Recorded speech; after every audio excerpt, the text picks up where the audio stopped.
Imagine lying in a hospital bed, barely holding on, and the person you love most, the one you trust with your entire life, is at home, betraying you. That's what happened to me.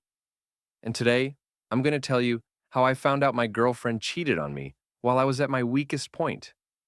I thought I had the perfect relationship. Her name was Emily. We met in college.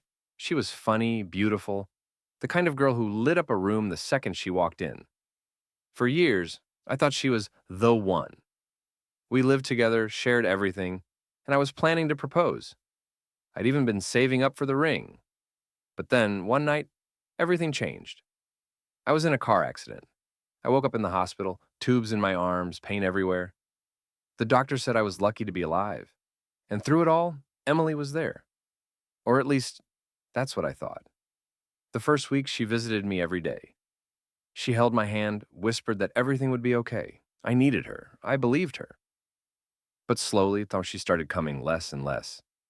First, it was, I'm so busy with work. Then, I'm too tired, I'll visit tomorrow. My gut told me something was wrong, but I pushed it aside. I didn't want to be that guy, the jealous boyfriend. Until one night at 2 a.m., my phone buzzed. A message I'll never forget. It was from a mutual friend. Just one line. Bro, I don't know how to say this, but Emily isn't who you think she is. My hands shook as I scrolled. Attached were photos of Emily at a bar, but she wasn't alone.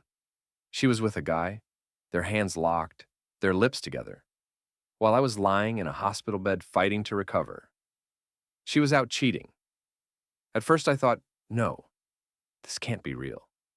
Maybe it's old photos, but the timestamp was clear.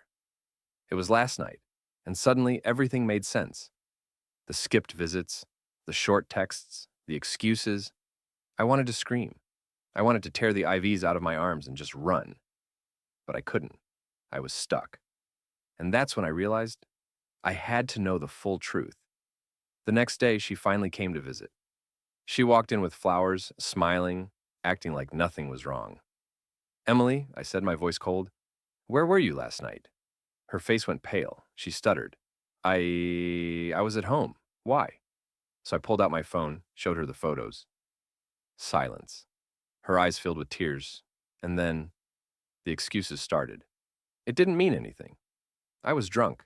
You weren't there for me. I couldn't believe what I was hearing. I wasn't there for her.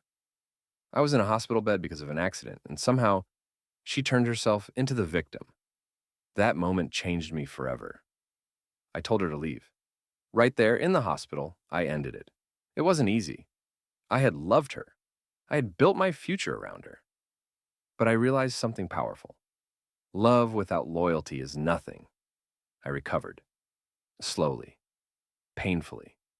But stronger than ever. And Emily? She tried to come back. She sent messages, begged for another chance. But I never responded. Because sometimes the most painful truth is also your freedom. If you've ever been betrayed, you know the pain cuts deep. But here's the truth.